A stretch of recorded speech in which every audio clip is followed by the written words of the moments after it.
Hey everybody, this is my Purple Spotted Gudgeon Tank, and you can see it's really not working out with the Gudgeon and the Redtail Loach I put in this tank. I don't know, I guess it's been 3 days now. So he's definitely taking more damage. When I looked at him the first day and then the second day, I wasn't sure if the damage was continuing or maybe, there was some scuffles initially and then it had settled down and, the fighting and everything had stopped.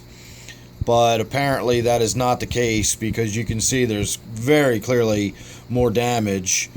And I mean, we're getting to the point now where not only are the scales missing, but we're starting to see some damage to the actual flesh. I can see some spots where the skin is actually torn.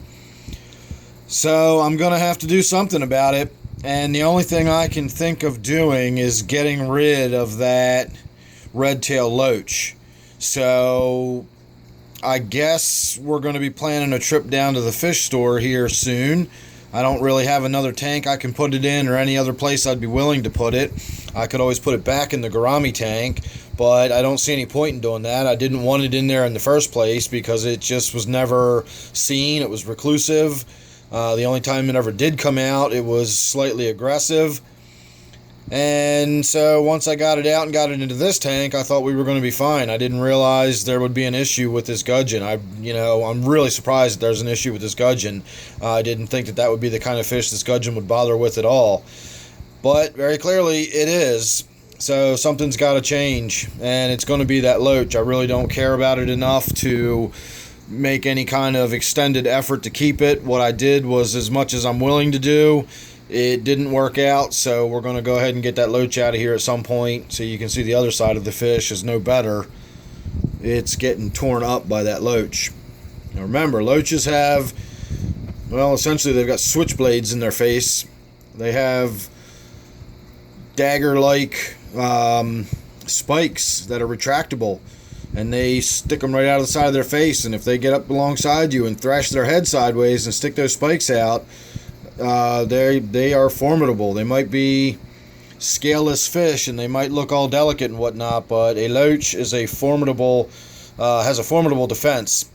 So if this gudgeon's not even really aggressive with it, if it's just nosing around too close and that aggressive loach just doesn't like being bothered, those kinds of injuries can be the results of just a little loach being a little on the fussy side. So never underestimate how aggressive a loach can be when they want to be. Now, I've had a few of my viewers suggest that the Redtail Loach should be kept with other loaches, or I will get this aggressive type behavior. And that's not my understanding when I bought it. When I bought it, I was told that the Redtail Loach was one of the few loaches that was actually not gregarious. It was not a loach that liked to be in the company of other loaches. And that's always been my experience. With every other loach I have, they don't seem to care about species. As long as there's other loaches for them to interact with, they seem to be okay. Except for that Redtail Loach. That Redtail Loach has never interacted with any other loaches. It's always stayed hidden during the day. It always stays buried in the sand.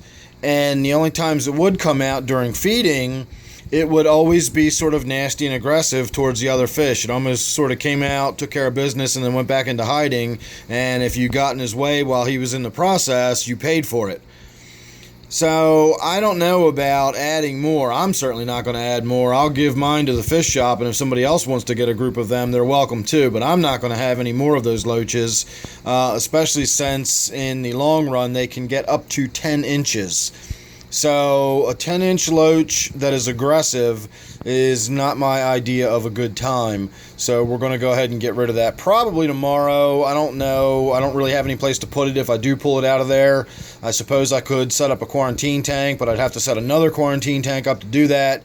And I don't really feel like messing with all that. So hopefully I'll be able to just scoop it out, put it in a bucket, and then I'll be able to get out of here and go right down to the fish store. It's supposed to be like nothing degrees out again tomorrow. Apparently the floor fell out of the bottom of the thermometer a month ago and it's not going to come back.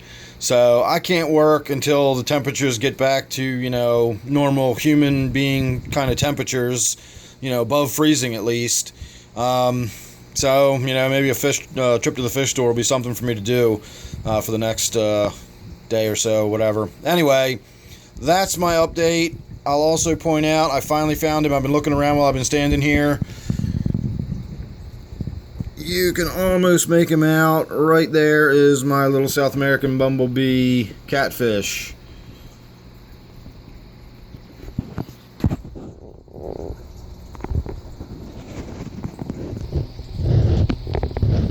You can kind of make him out. He's right here.